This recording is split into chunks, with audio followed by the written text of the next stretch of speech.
welcome to all the participants. First, to start with, the environment and the policies that we operated in the quarter were conducive for growth with good tailwind from monetary and fiscal policy. You all know about the activity indicators faring better in Q3, like the PMI, GST collections, e-waivers, etc. We're also up to date about the CPI or RBI policy rate stance and the liquidity conditions. Now, in that backdrop, the equity capital market was robust in the quarter. Private issuers raising almost rupees 82,000 crores. We were mandated for 8 IPOs. Indian bond market also saw a total fundraise of approximately 1.87 lakh crores in the quarter. The bank maintained its ranking as one of the top 3 arrangers in the INR bond market. Now, with that, let's go through 5 themes at a high level before we delve into the quarter financials. 1, on the bank's balance sheet continues to get stronger. For instance, the capital adequacy ratio is at 19.5%, CET1 at 17.1%. Liquidity is strong as reflected in our average LCR for the quarter at 123%.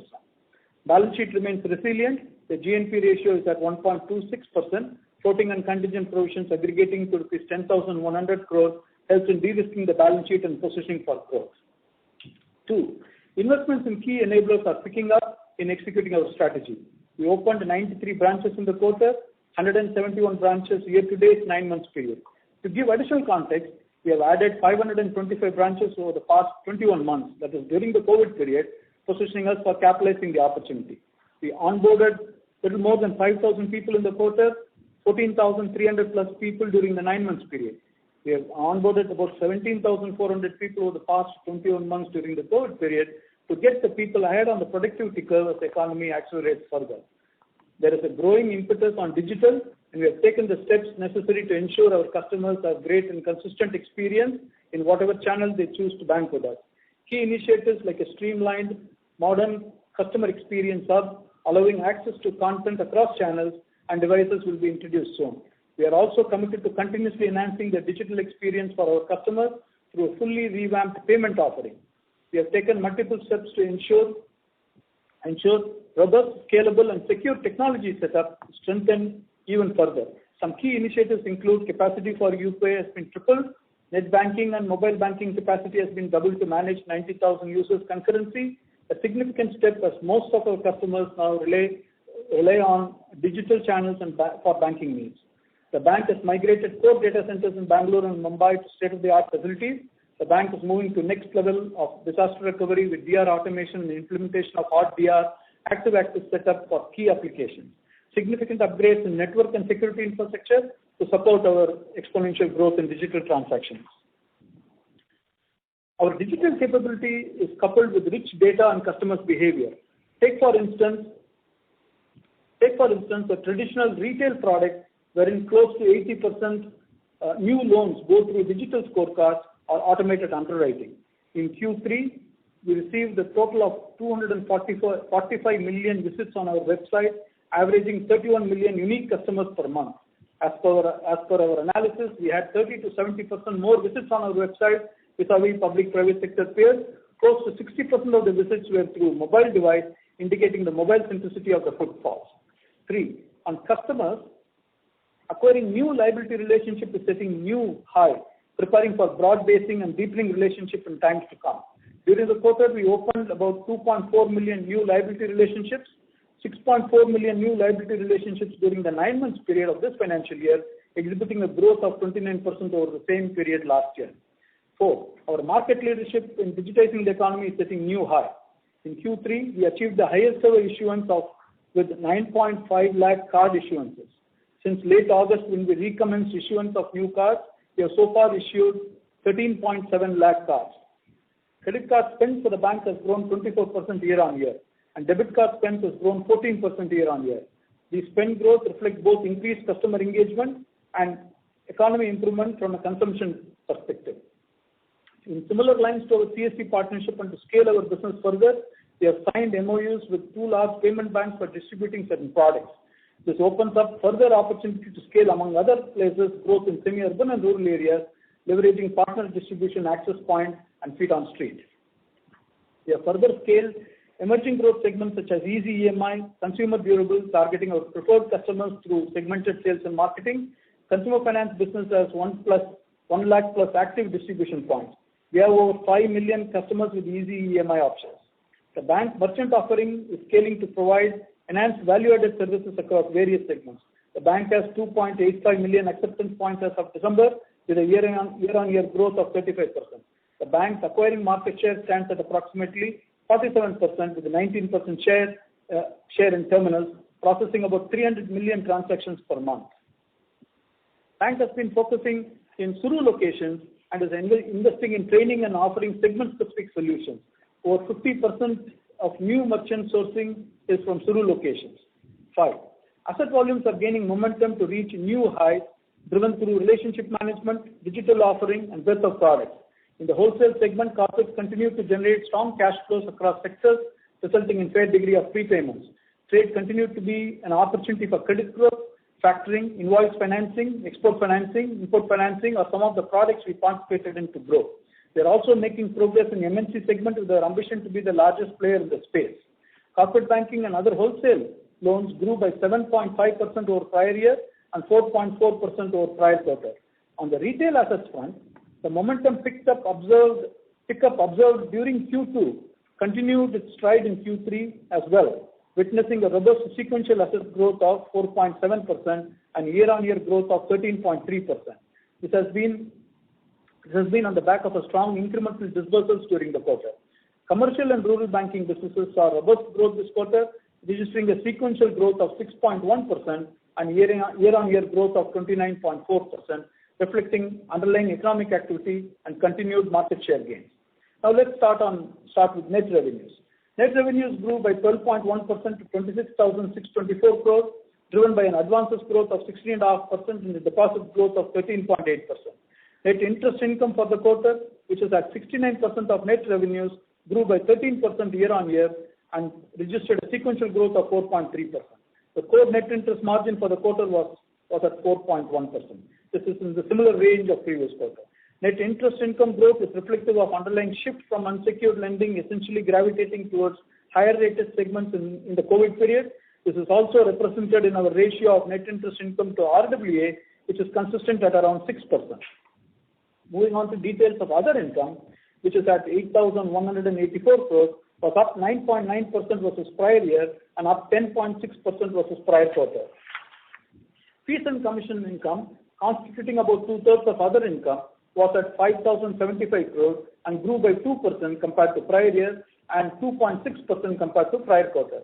Retail constitutes approximately 93% and wholesale constitutes 7% of fees and commission income. Fees excluding payment products grew year-on-year by 17%, and fees on the payment products degrew year-on-year due to lower fees on card loan products, cash advances, over-limit fees, reflective of a cautious approach to card-based lending as well as customer preferences. However, card sales, ANR, and interchange have come out robustly, which positions us for future growth when the customer propensity to use card products for loans and revolver increases. In addition, during the festive period, we offered certain fee waivers to incentivize customer engagement. FX and derivatives income at 949 crores was higher by 69% compared to prior year, reflecting pickup in activities and spread. Trading income was 1,046 crores for the quarter. Prior year was at 1,109 crores, and prior quarter was at 676 crores. Some of the gains from investments were monetized in line with our strategy. Other miscellaneous income of 1,113 crores includes recoveries from written off accounts and dividends from subsidiaries. Now moving on to expenses for the quarter at 9,851 crores, an increase of 14.9% over previous year. Year-on-year, we added 294 branches, bringing the total branches to 5,779. Since last year, we added 1,697 ATM cash deposit and withdrawal machines, taking the total to 17,238. We have 15,436 business correspondents managed by common service centers, which is higher by about 1,900, slightly over 1,900 compared to the same time last year. Cost to income ratio for the quarter was at 37%, which is similar to the prior year level. As previously mentioned, when technology investments are further stepped up and retail segments pick up further, we anticipate the spend levels to increase, driven by incremental volumes, sales and promotional activities, and other discretionary spends.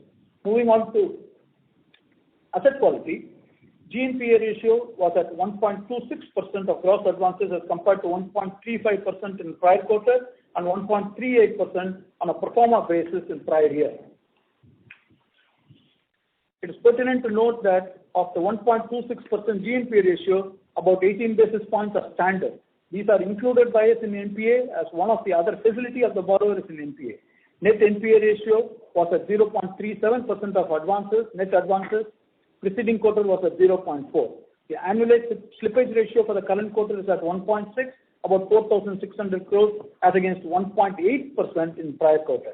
Agri seasonally has contributed approximately 1,000 crores to slippages or about 25 basis points annualized rate.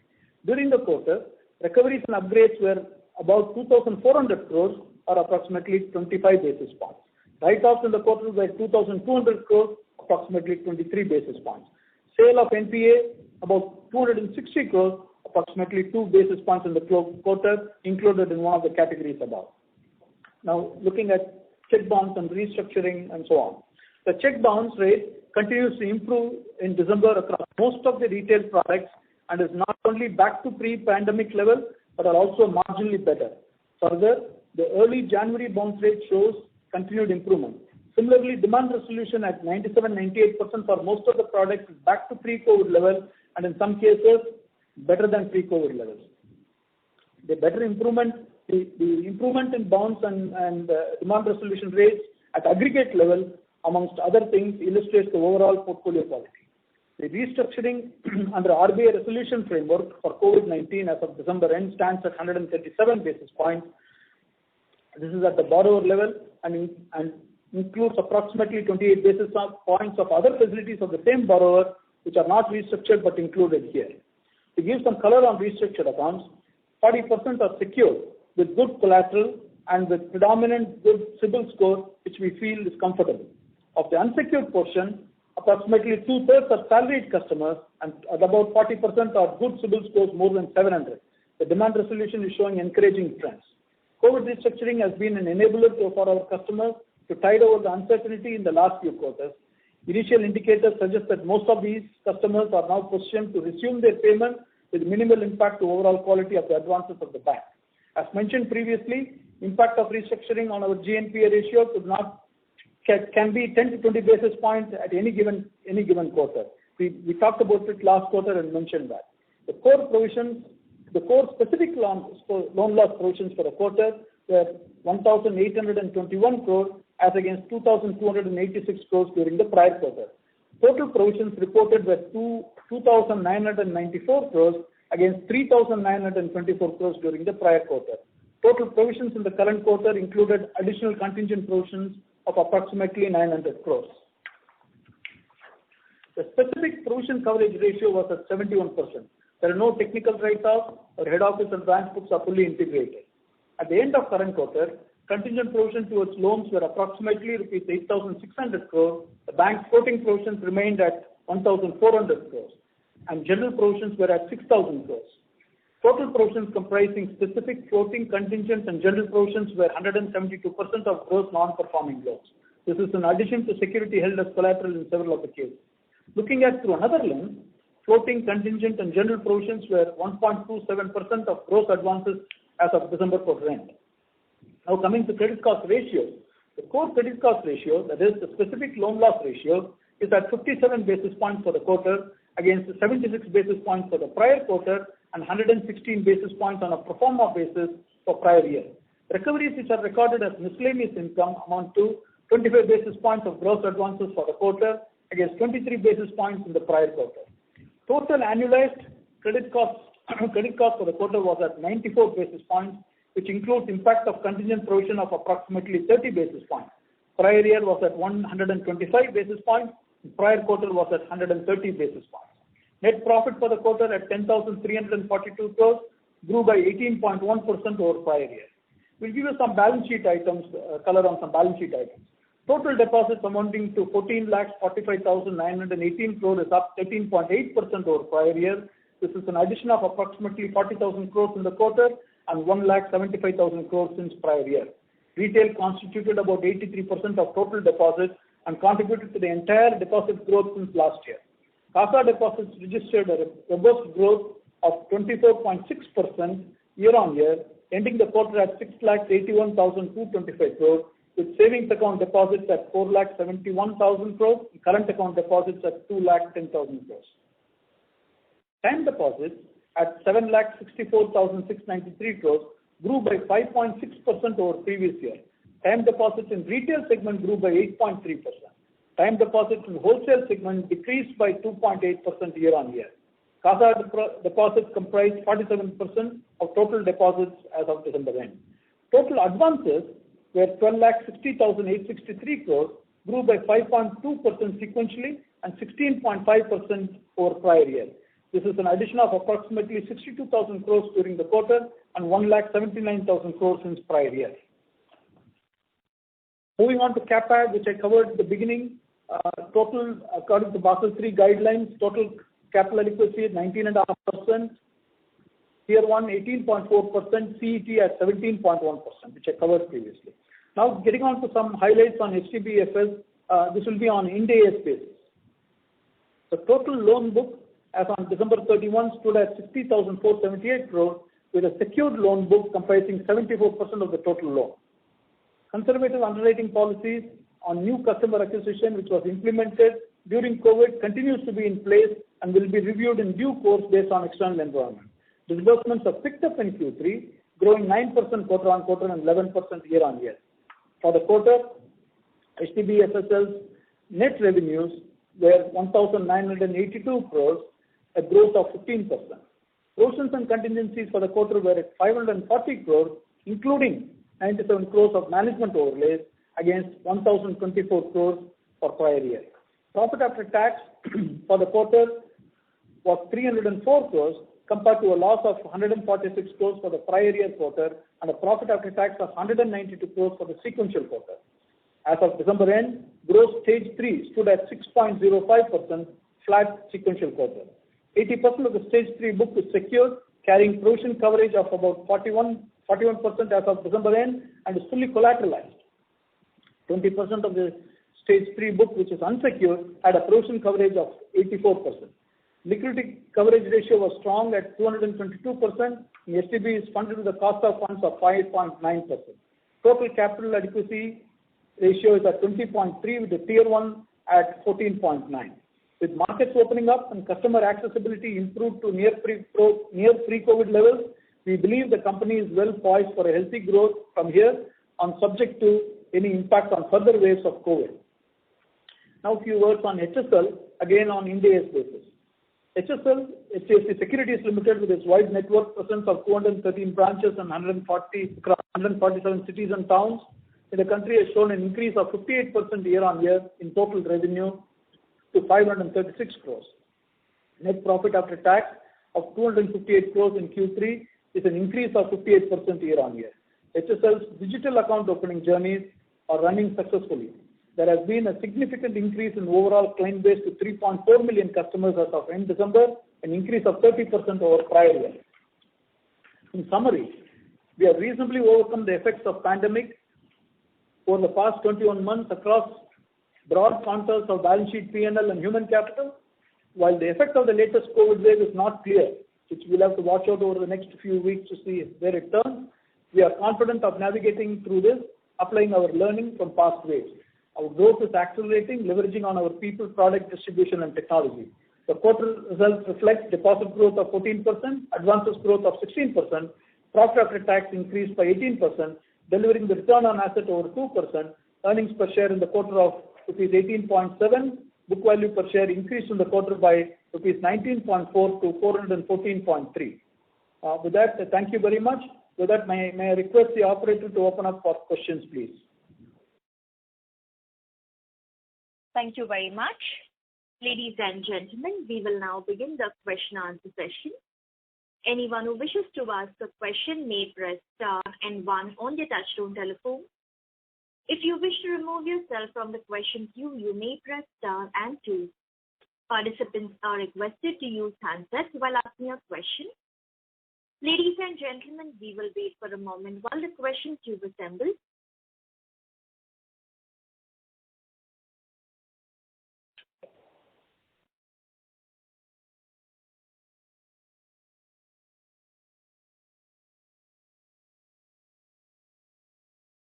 The first question is from the line of Mahrukh Adjania from Elara Capital. Please go ahead. Hello, congratulations. My first question is on credit cost. So the total credit cost, including contingencies, has come below 100 after many quarters, around 3 years. Now, assuming that there is no further COVID wave, is that the new normal we are likely to see over the next few quarters? Good, Mahrukh, thank you. I hope I can, sound okay. Excuse me, sir. I'm so sorry to interrupt. May I please request you to speak closer to the phone, sir? Your audio is not clearly audible. Okay, all right, yeah. I moved my chair, but it's okay, yeah. Mahrukh, thank you. Yes, valid question and appropriate. Thanks for asking that. See, we are coming from a COVID cycle where our booking have been, from a retail point of view, have been benign. Second, from a wholesale point of view, which we have shown very highly rated corporates, right? So we come through the cycle and now starting to begin to get the retail out. The recent vintages, when we look at the recent vintage performance, they are far superior, both the entry-level scores and the customer profile in terms of how we opened up and started. They are superior, right? And whether this is a new norm, I would not say that this is a new norm, right? You have to look at credit costs normally over a cycle, over a period of a few years. You have to look through a cycle, and that's how you need to look at it. But if you look at our NPA, 1.26 can bounce around at any time, 10-20 basis points up and down. 2 quarters ago, 1.47, now 1.26. So it can go up and down within a small range. That's where it can come. From a credit cost point of view, we are not given a particular outlook as such, but we have averaged in the past, call it 1.2, 1.3, thereabouts. That's the kind of range at which the total cost of credit, total provisions that have come up with. Current quarter is at about 95. So they call it a little lower than that, right? So in a broad range, if you think about 100 to 120 kind of a basis points, that's where go back to pre-COVID, that's the kind of range at which we have operated, right? And if the credit costs are lower, then the way we look at it is it calls for experimenting a few things. It calls for opening up for policy. So there is a policy reaction that comes in, right? There is always the pull and pressure between the business and the credit that happens. So I wouldn't take that 50 or 60 basis points total credit cost or the specific losses or a total cost of 95 basis points as a good standard for a long time to come. But this is the current quarter where we are. Okay, thank you, sir. And my next question is on fees. You did mention that payment and credit card related fees declined, but were there any one-off if you could give more color, was there any one-off or big time promotional expenses which won't recur, so that we know or we can get a clear outlook on the trajectory in the next few quarters? Okay. Yeah. Now again, a good question. Thank you. See, the fees, 5,000 odd crores that we reported is 2%, right? In the past, we have done pre-COVID. If you think about it, before there were waivers and so on and so forth, we have done 20 odd % or so. We have consistently said the way to think about the fees is somewhere where it should settle is mid to high teens kind of places where it can settle, right? Normally, and again. This quarter, if you think about excluding the payment products, it is at about 17%. Payment products has been unusually low. There are a few things to think about on the payment products. One, as I alluded to, we offered certain fee waivers to incentivize customer engagement, right? So that's one thing which doesn't need to recur every quarter, but it can happen every other quarter depending on what programs we run, right? But that's part of running the business and that's part of growing the franchise, right? So that's one thing to think about. Second, even from a cards point of view, from a credit, I think I alluded to in terms of how customer behavior from a late payment point of view, right? Is that the customers are paying very much on time, so that is reflected there too. So the opportunity that we used to get from a late payment doesn't come through. The customers used to take cash advances, that is on a lower end, right? So the cycle has to turn a little more on that, and so you'll see some cash advances coming through, right? And from a policy point of view, until recently, we were tight on the credit limits, right? So there is a credit limit. Over the credit limit, there is some fees that will come. That is also lower because from a policy point of view, we've been cautious on that, right? But as we speak now, the policy review has taken place, and we are getting to business as usual, subject to another wave of what it does and so on, right? So that is one aspect that you think in terms of the impact. But then the broader context is required in terms of what is the overall, right? So if you think about the customers itself, particularly I'm talking about the payment products, the card customers, right? The credit line utilization is at a low. It's like 0.8x of the pre-pandemic level. So while the spend levels are up 24%, and the interchange is quite robust and good with a good yield that we get on that, but the credit line utilization has got much more to go to get back to the pre-pandemic level. So that's one thing on the people who are spending. So the thing they're paying. And then if you think about if they are all paying, what is happening to the revolver types, right? That is also at about 0.7 to 0.8 of the pre-COVID levels in terms of the revolving on cards. So there's much more room for people to get into those revolver types, right? So that's part of what the strong quality of the book that exists today, right? And that is part of what some of the fees that come are also muted, which are connected to that. I'll give you another perspective to think about on the cards business itself, right? On the customer's liquidity. Deposit balances, most of our card customers, have liability relationships with us, right? We have good amount of liability relationships. Card customers contributed almost 4x. This is pre-COVID, right? If we access the ANR of cards, which is the card loans on books, at an aggregate level. At an aggregate level, the liability balances of the card customers were typically 4x. Right now it is 5x. So which means customers are sitting in good amount of deposits and liability balances with them. So this is the economy has come down, and now it is with a huge amount of liquidity and cash at disposal with people. Now it is starting to pick up and go. And so this is part of the cycle growth that we expect that to come back to a reversion, right? So from a long-term point of view, mid-teens to high teens is what we have said in the past, that's what one should expect from a card fees point of view. Thanks. But how, in your assessment, how many quarters would it take to reach that long term? It depends. It's a combination of both the environment, the economic activity in the environment, and the customer behavior to get on with that. Could be 2, 3, 4 quarters. I would expect that. I don't want to venture to predict exactly what it is because there's no exact science that tells where it is. But typically, that is what you would see that it takes for a maturity model to operate. And similarly, the same thing applies to if you think about the PPOP, it is very similar, right? Whether as the loan growth gets back, the PPOP should more or less mimic the loan growth. That is what historically that we have shown. That is where historically we have performed, right? That is the kind of what the loan growth is, the headline. That's what most of the lines operate tend to be similar as we go along. Okay, thanks. Thanks a lot. That's helpful. Thank you. Thank you. The next question is from the line of Alpesh Mehta from IIFL Securities. Please go ahead. Hey, thanks. Thanks for taking my question and congrats on the decent set of quarters. The first question is about the reconciliation on the restructured loans. What we see in the notes to accounts that works out to be around 23,000, that is 1.37 works out to be around 17,000.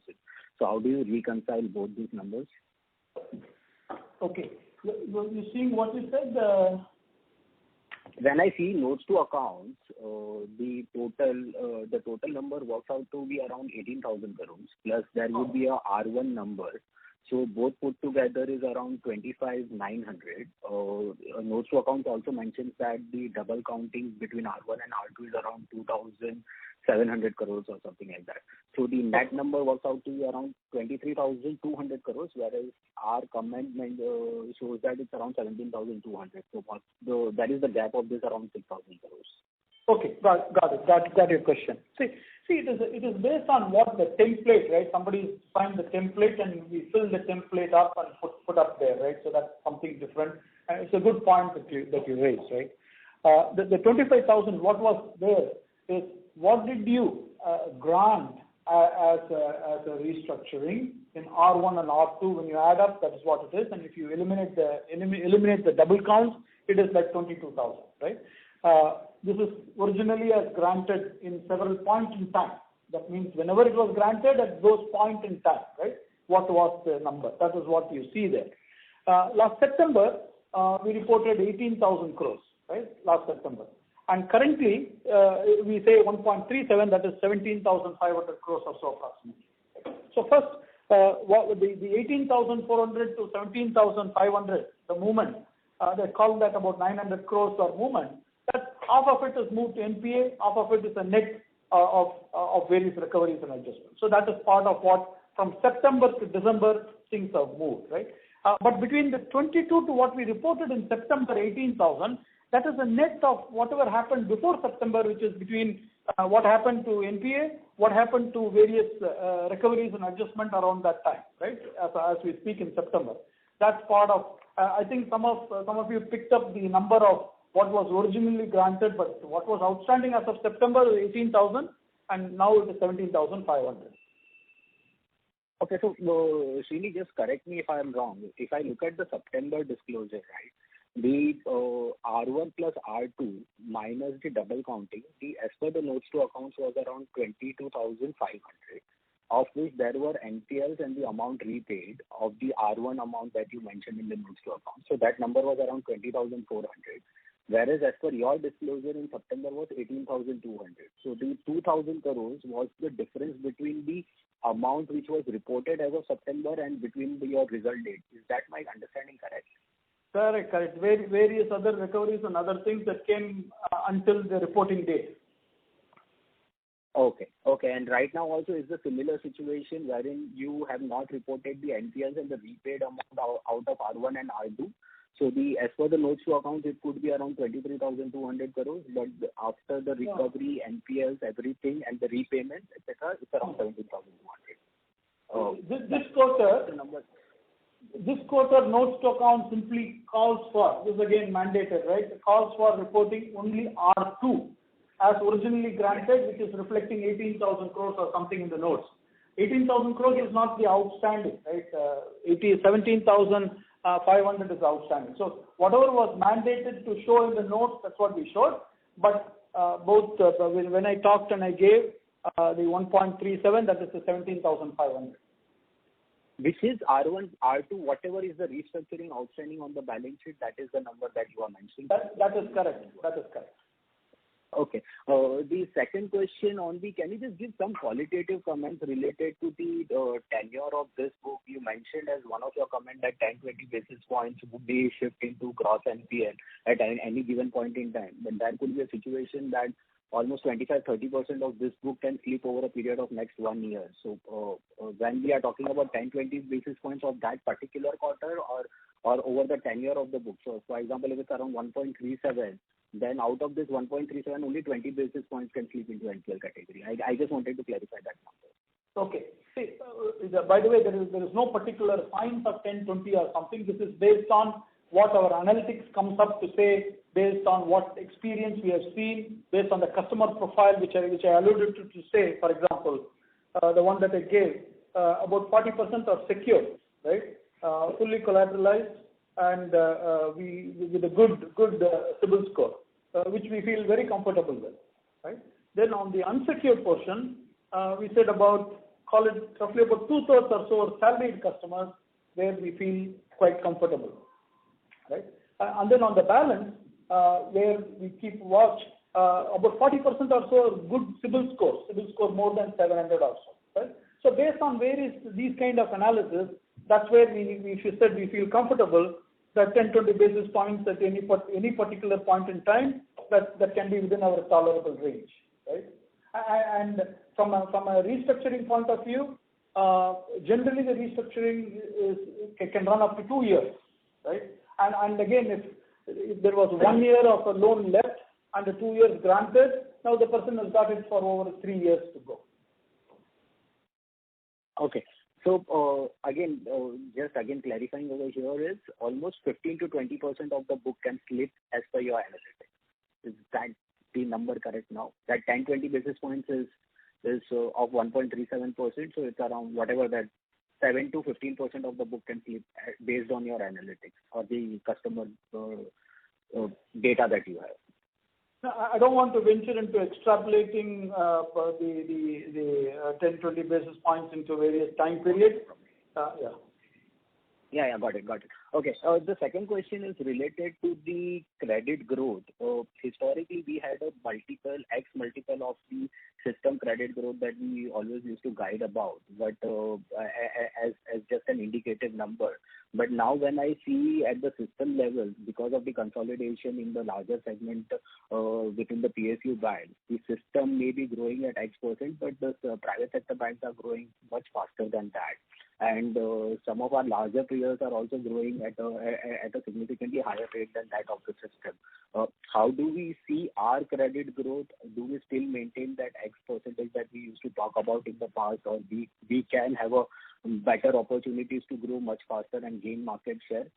Secondly, your comments on the three specific products. One is payment products. Second one is the commercial and rural banking, which is growing very fast at around almost 30% YOY.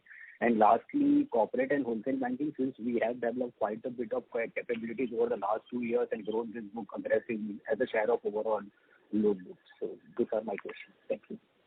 Okay, no, thank you. Long question, but I'll try to be as short and crisp as possible. If you think about the loan growth and the market share, one thing is that our loan growth is consistent, right? Consistently growing, including during the COVID period. And one has to look at it not 1 quarter, 2 quarters, but over a longer period of time. One has to look at how we are growing rather than the one period. So essentially looking at the consistency of growth over a longer period. For example, you can take a 2-year growth, right? Longer period. And that includes the COVID period too. We have grown at 35%, right? Let's call it high teens annual, that kind of a growth rate, that's what. So, and similarly, you can go back 5 years, 5-year period between 2016 to 21 or something like that.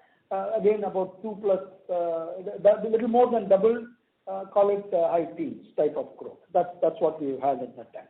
So one has to evaluate in the current circumstances. One also has to evaluate based on the incremental basis, right? What we have grown. We believe based on an incremental basis, we have a share of more than 25% or so on an incremental basis, right? From what has happened. If you think about it, 1,79,000 crores in the past 12 months, 3,25,000 crores in 24 months, right? And again, we focus on appropriate products. We touched upon the categories of commercial and rural or wholesale and retail.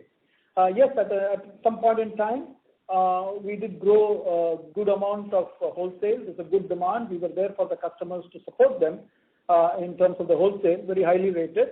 And now we see a lot of prepayments happening. That's about 7% is what year on year we see in the wholesale.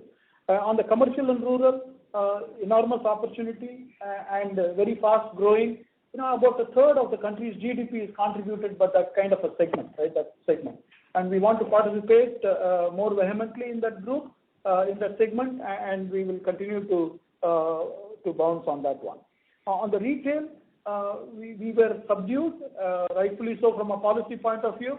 We are back, and that is what you're seeing in a sequential growth at 4.5% or so. So net, I mean, coming back to the same summary, which is now 1 quarter or 2 quarters doesn't establish what the growth is. It's about the consistency of growth and over a period of time.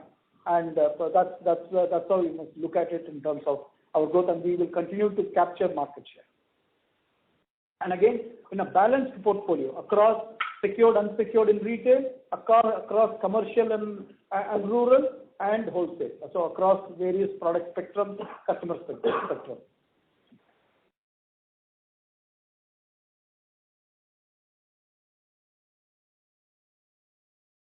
Thank you. The next question is from the line of Akriti Kakkar from Goldman Sachs. Please go ahead. Yeah, thanks. Hi, Srini. Good evening. Rahul here. A couple of questions. First one on the asset quality bit. Just wanted to confirm, was there any new restructuring that we did in this quarter? No new restructuring, but part of that net change that I gave you, 500 crores, is a plus and a minus net of 500, which is whatever was in the pipeline that came through. That was about 500 crores or so that came in, but that was not a new application granted, whatever was in the pipeline that came. But then the pay downs and other things that happened. So net, it is at 17,500, 1.37. Understood. Thanks. The second bit is on the slippages and credit cost. I think Maruk also asked this question on the credit cost also. 95 basis point and slippages also are one of the lowest that we've seen in the last few quarters. Assuming no pandemic impact, you think this could be a new normal over the next few quarters? And then in that context, how do you plan to build up the PCR buffers from here? Shall we continue to see more and more floating provision come through? Okay, good question. You touched upon another aspect of what Maruk also touched upon. But as a bank, we don't give one particular outlook or a forecast in terms of how to look at a credit. But all I can point you is to historical to say that in the recent COVID time period, we operated 1.2, 1.3% kind of thing. If you go to a little before the COVID period, 100 to 120 basis points, somewhere there we operated.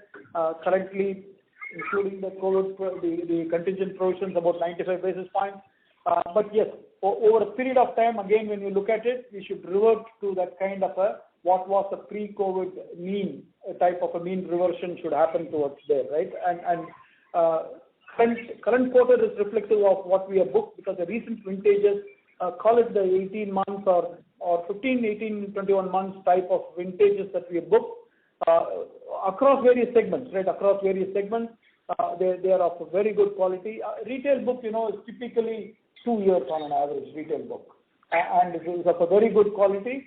And our innovation lab is working on several things, including opening up new to bank, right? So that means what previously that we had about, call it 80% of existing to bank a personal loan, or call it 2/3 to 70% existing to bank card loans. But now our innovation lab is making progress towards using alternative data from the market to see how new to bank could be as efficiently scored and pass through the muster on the scoring models to get it. So yes, I wouldn't ask you to project based on the current quarter, but if you think about it from a pre-COVID norm, what it is, and that's the kind of. So your second aspect of the question on the building of the provisions and so on, right? See, our build-up of the contingent provisions goes back several quarters and much before the onset of the COVID period, right? So, for example, if you look at June 19 or so, when we initiated a build of our contingent provisions, that was to augment our counter-cyclical provisions then, right? At that time, the contingent provisions were less than 1,000 crores, right? Today, it's built up, it's more than 8,500 crores, right? Or about 70 basis points of gross advances, or 80 basis points including floating provisions, whichever way you look at it, right? What it does is that it makes the balance sheet much more resilient for any shocks, uncertainty pandemic can bring. And what does such resiliency do? It supports good execution on the front line for our growth, including making several experiments in our lab, as I alluded to. So that's how we should think about. We evaluate it quarter to quarter. There is no pre-planned type of how this runs. We take it as it comes in the quarter and evaluate it. Got it. Just two more questions. The other question was on the credit card or the payment product profitability. You laid out a few points why it was muted this quarter. But when you think about the structural profitability of this product and also what regulators are thinking, any thoughts as to how we should think about what are the components that would still remain remunerative while the components which could witness, some pressure? You pointed about the fee waiver, the late payment fee, etc., sort of coming down. So how should we think about more from a 1 to 2 year perspective? Good question, right? We'll come to that, the regulatory or any other thing that will come to that. But from an overall buoyancy point of view, see the first aspect of a card is about the spend, and the spend is quite picked up, 24% or so year-on-year growth, right? So that is something that has happened. And the next thing, as the spend goes up, the credit line utilization needs to go up. As I said, the credit line utilization due to the spend coming down over a period of the COVID came down. Now it needs to go up. That is still credit line utilization is at about 0.8 of the pre-pandemic levels. So that should start to go up. And then along with that gets to the revolving and so on and so forth, everything else that comes, right? And from a fee charging point of view, there's various fees. The penal type of fees or incentive type of fees or loan origination kind of fees, those are routine and will happen, moves on as the volumes come up, right? Any other type of fees where there can be a regulatory constraint also comes with a cost, right? So that means you need to think about not just the fees, it also you need to think about the cost that goes with the fee. For example, if there are certain fees that goes out, there has to be a certain cost also that goes out, right? And what are the type of costs that can go out? You see that there is a balance between what you earn on the fees and what you spend on the expenses, call it the reward, call it the cashback, call it the sales promotion, the marketing promotion. They all have some linkages across the P&L, right? From top to bottom. These are the kind of linkages. One cannot look at only one isolation as a structural change, right? There's no such structural change. But if there were to be a structural change, one has to look at it across all the P&L lines in terms of what is discretionary and what supports what, right? And then accordingly, one has to model. But from an aggregate sense, the card's profitability model should remain intact irrespective of whatever. Got it. Last question on the digital strategy. You announced a partnership with a few entities. So can you just talk about this partnership with fintechs or the entities that you're going about, and how does it sort of feed into your digital 2.0 strategy to acquire and retain the customers, and also from operating leverage point of view? That is the last question. Thank you, Shekhar. Okay, thank you. I know this is it is a key question and getting talked about everywhere in terms of partnerships and how we think about and the cost to income and so on and so forth. Maybe it's a time I'll take 3 minutes or so to describe, right, how we think about it, and you can see whether it fits in with what you're all thinking, right? See, in a bank, you'll have to look at things in 3 different kind of activity, call it like that, right? One is the customer acquisition, the second one is the customer servicing, and third one is the relationship management. So this is the continuum of how one engages with the customer and works on. The various fintechs and the partnerships that we are all talking about is on the front end there, on the customer acquisition side, right? We have several channels for acquisition.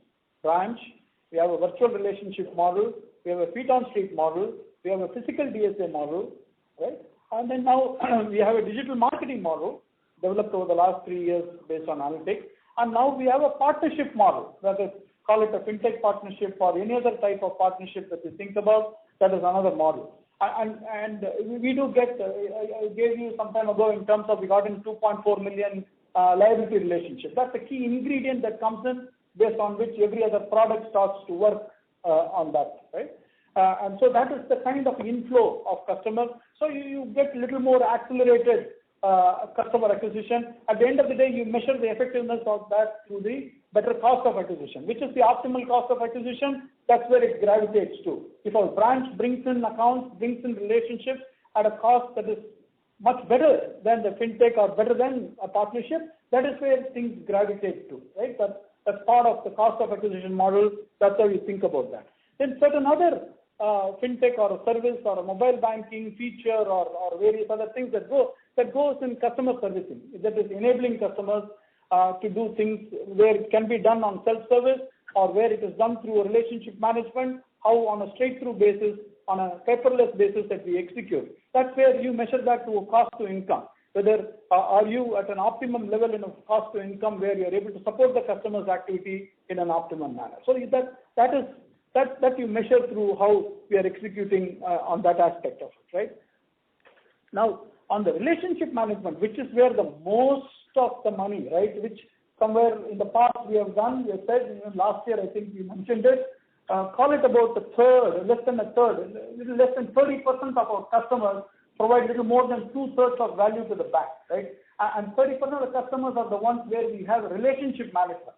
So at the end of the day, you can bring in any customers through any channel, optimum cost of acquisition. You service them through digital approach to any way. At the end of the day, the value, it comes through relationship management, right? That's what, at least in our case, we have published that and we have talked about it in the past. So it is about the relationship management that brings in. Now, there are certain things in relationship management.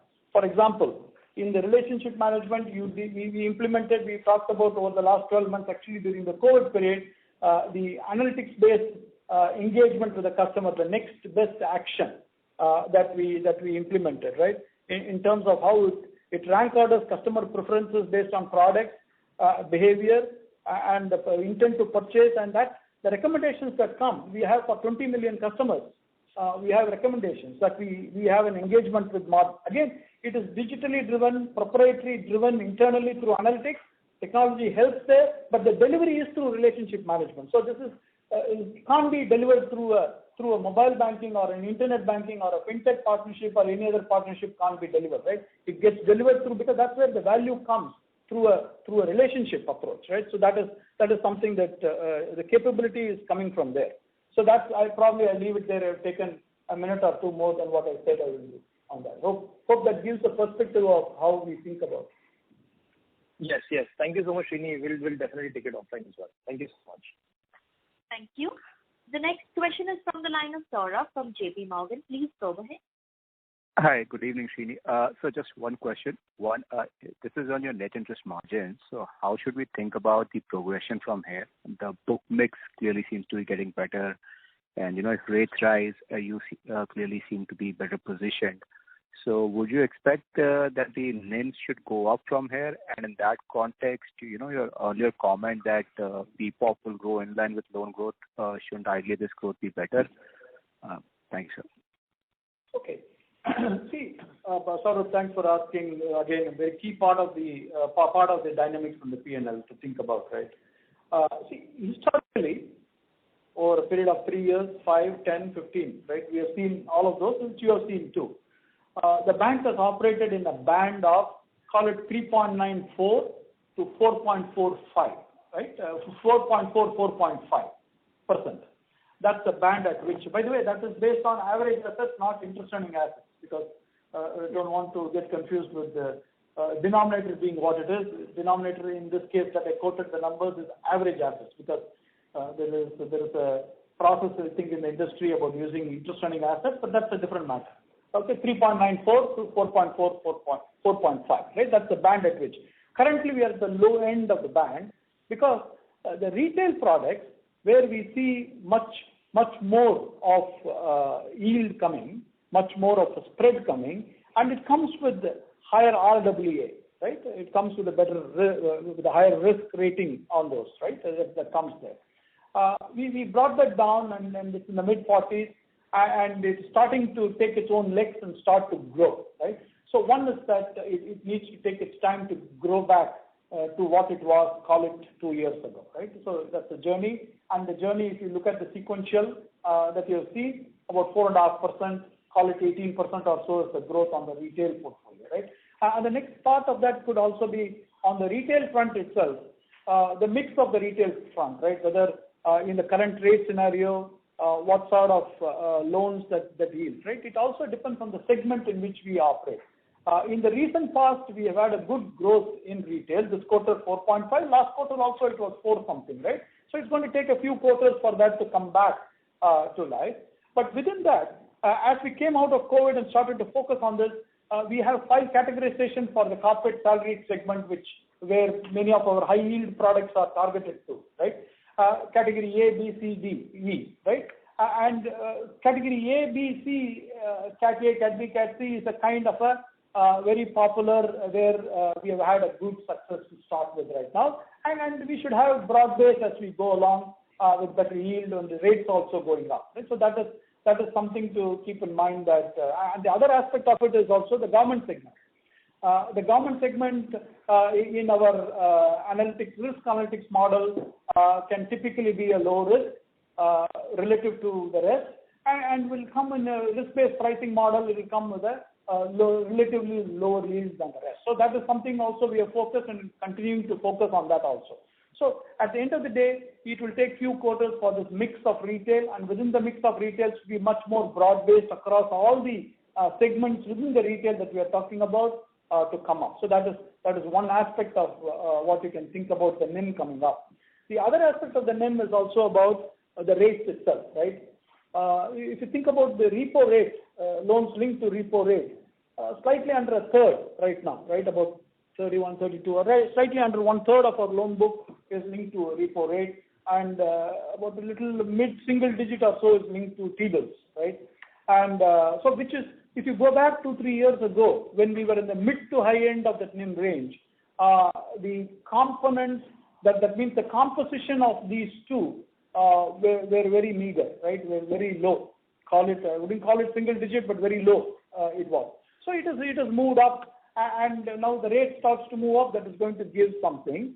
And of course, as the rate starts to move up, that will have an impact on the cost of funds too. But the cost of funds can come with a lag, and savings deposits not necessarily. On the time deposits, it can come with a lag, right? So that's the kind of way you think about it, saying one is the rate environment, and another is a mix of retail that can come and bring in that.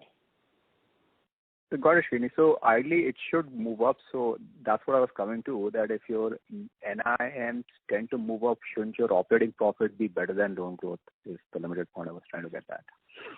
See, Saurabh, it's a good point that you say, right? But from at least my point of view, my perspective, I will tell you that you need to be continuously investing, right? And when you make those continuous investments, then that is where you get to the long term. So in a static book, what you say is right? If you look at it in the short term, say, hey, don't make any other change.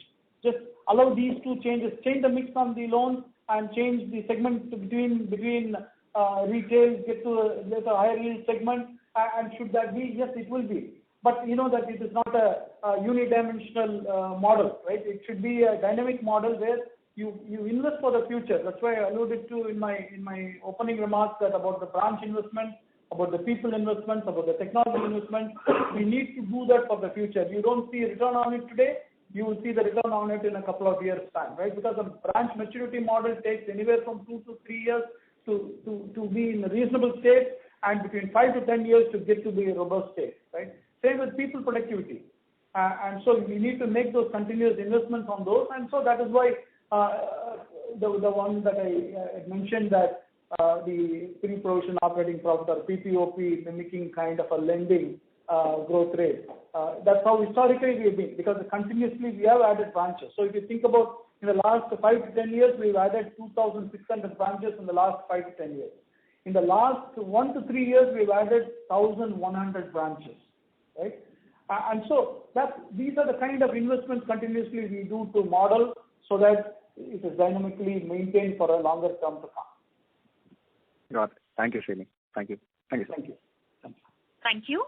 The next question is from the line of Suresh Kanpati from Macquarie. Please go ahead. Yeah, hi. Srini, I have a question on these, on the fees for the payments products, in the sense that are you seeing pressure on interchange fees? Are the MDR levels coming down? The reason why I'm asking this question is that first, of course, you can just tell us what has been the experience. And secondly, from the new digital payments paper, I know it's always difficult to second guess what the regulator is thinking, but do you really think there can be further reduction with respect to MDRs on debit cards? Can there be something on credit cards? Can UPI be monetizable? I'm just asking all these questions because everything has got to do with the payment-related fees. So if the regulator is thinking only in one direction, that's to bring down the transaction cost, then this is not going to be one quarter phenomenon. You're going to be prepared for subsequent several quarters. So how is the management thinking about taking care of some of the regulatory challenges here? Thanks so much, Srini. Yeah. Thank you, Suresh, and it's indeed important to address it and think about and say about what we think, right? There are two aspects to this. One is the experience itself in terms of what we see on the interchange or the interchange or the MDR. There has been no pressure on interchange or MDR from a rate point of view, right? It has been quite steady and quite nice. So that is something from our recent experience that has not been inhibiting our kind of a fee line. The rate is quite all right. Now, when the MDR, we'll address that because it is easy to address. We'll come to interchange. See, MDR, we don't make on a net basis. We don't make much. We don't make anything on MDR for that matter. That means if it is an internal customer, that means we have an issuing card. Our MDR business pays interchange to the issuing card, right? And if it is a third-party card, office card, our MDR business pays interchange to a third-party issuer, right? So MDR business as such is pretty neutral, but we still very, very vehemently pursue MDR relationship or merchant relationship, 2.85 million, and continuously grow that because of the sandwich strategy, which is along with that comes the liability and comes the asset value, right? Which liability we have already started, and assets we are working on various models, and we have come to a reasonable value there. We still have to do a lot to grow there, but that's part of that strategy. So that MDR as such, there is nothing to take it away on MDR because there's nothing there to take it away. So that's one. Now coming to the interchange, it is being held steady. If there is any other pressure on interchange, Suresh, I had alluded to a little earlier in some other context of the question, which is, see, interchange in isolation perhaps should not be looked at. Interchange should be looked at in the context of what is the reward that is offered on the card, right? What are the cost of the reward points, cost of the cashback points cashback cost which is there, cost of the sales and promotion marketing type of costs that are there, right? So these when you draw a P&L only on the sales, so that means keep the revolvers to the side, keep those people who do the cash advances and who do the limit enhancements or spend more than the limits and who habitually pay late, and keep them to the side, right? And you say pure transactors, if you see and you draw a P&L on the transactors, it is like that MDR sandwich strategy. You keep the customer engaged because you got a float on the liability side with the customer, and you're able to do certain things on the asset side of the customer. So if the interchange for any reason, right, which you can't predict, but if any reason that has to move up or down, then you get the other levers on the P&L gets operated, right? Which is then you look at reward, then you look at your cashback, then you look at your marketing and sales promotion, and so you look at all of those and try to manage the P&L to profit. Okay. Thanks. Thank you. Yeah. Thank you. Ladies and gentlemen, that was the last question for today. I would now like to hand the conference over to Mr. Vaidyanathan for closing comments. Oh, okay. Thank you, Janice. Thanks all the participants for dialing in today. We appreciate your engagement. And if you do have anything more that we could help you from your understanding, Ajit Shetty in our investor relations will be available to talk at some point in time in the future. Please stay in touch with us. Thank you. Thank you. On behalf of HDFC Bank